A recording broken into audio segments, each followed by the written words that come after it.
पिछले कई महीनों से जैसे जैसे बीपीएल कार्ड हरियाणा में काटने की कार्रवाई इस नई सरकार ने शुरू करी थी, आपके बीच में मैंने बार बार ये बात मैं लेके आया था कि बड़े पैमाने पे जनता की आंखों में धूल झोंकने के लिए, जनता को प्रलोभन देने के लिए चुनाव से जस्ट पहले इनकी सरकार ने बीपीएल कार्ड बनवाए और उसके बाद 3-4 राशन बंटने के बाद, चुनाव में वोटिंग के बाद उसी रफ्तार से वो उन बीपीएल कार्डों को कटवाने का काम ये सरकार आनन फानन में जल्दबाजी में कर रही है, जिसमें बहुत से जो पात्र हैं उनके तो बीपीएल कट गए और जो पात्र नहीं है उनके बीपीएल बन गए। विधानसभा में हमारे एक विधायक शीशपाल केरवाल जी ने एक प्रश्न लगाया, उसके उत्तर में अब स्थिति और ज्यादा स्पष्ट हो गई। बहुत बड़ा ये बीपीएल कार्ड फॉर वोट घोटाला, बीपीएल कार्ड फॉर वोट घोटाला बहुत बड़ा ये सामने आ गया। आज तक मैं समझता हूं कि ये शायद इतने बड़े स्तर पर बीपीएल कार्ड का प्रलोभन जनता को दिखाकर सरकार ने वोट लेने का कोशिश करने की इस तरह की साजिश और इस तरह का घोटाला कहीं नहीं आएगा। चुनाव आयोग को भी इसका संज्ञान लेना चाहिए। वो नहीं लेंगे क्योंकि चुनाव आयोग की भूमिका जो है जैसी है वो आप जानते हो। हरियाणा में लगभग 27 लाख से बढ़ाकर 51 लाख बीपीएल परिवार चुनाव से एक साल पहले 27 लाख से उनकी संख्या बढ़ाकर 51 लाख तक पहुंचाई गई बीपीएल कार्ड धारक परिवार, जिनमें से अब तक 10,44,000 कट गए। तो लगभग पहले दुगने किए गए बीपीएल कार्ड। और हरियाणा की 75% आबादी गरीबी रेखा से नीचे दिखा दी। 3/4 हरियाणा, जितनी गरीबी आजादी के टाइम भी नहीं थी, 1947 में भी जितनी गरीबी नहीं थी, उससे ज्यादा गरीबी पिछले विधानसभा चुनाव से पहले हरियाणा में दिखा दी सरकार ने।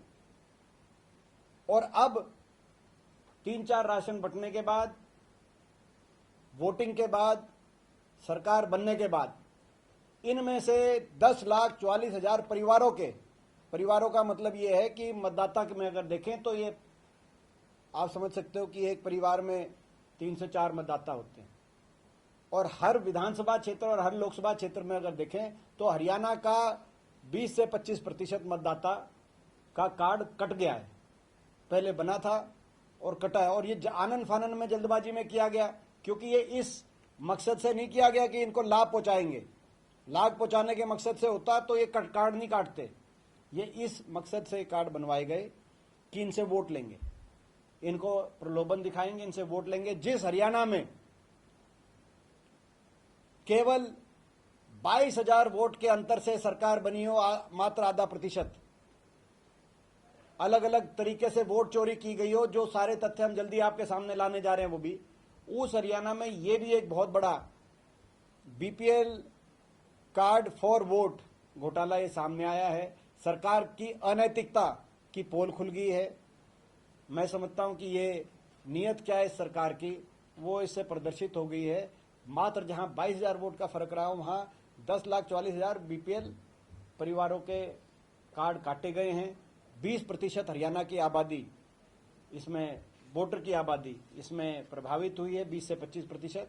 तो ये जो है मैं समझता हूं विधानसभा में ये बात आई और ये बहुत महत्वपूर्ण मुद्दा है। लोगों के बीच में हम लेके जाएंगे।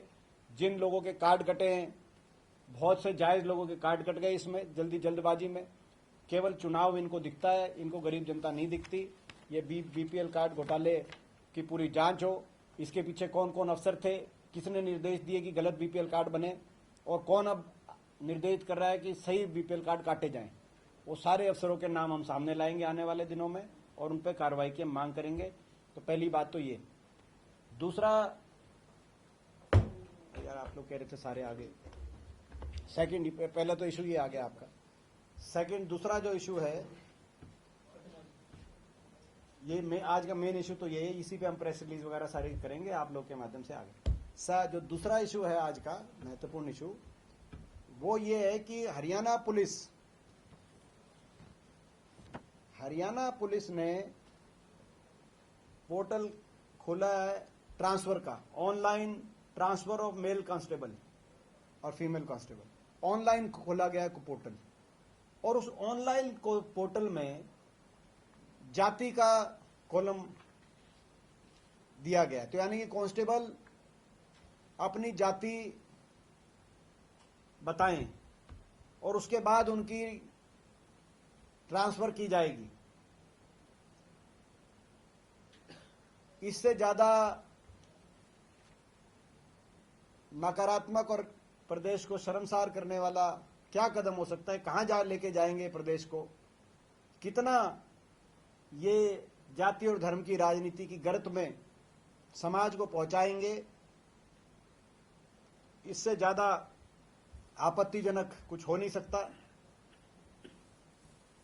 किसी भी अधिकारी की कोई जाति नहीं होती, कोई धर्म नहीं होता। किसी भी अधिकारी की जाति होती है इंसानियत, और धर्म होता है राज सेवा।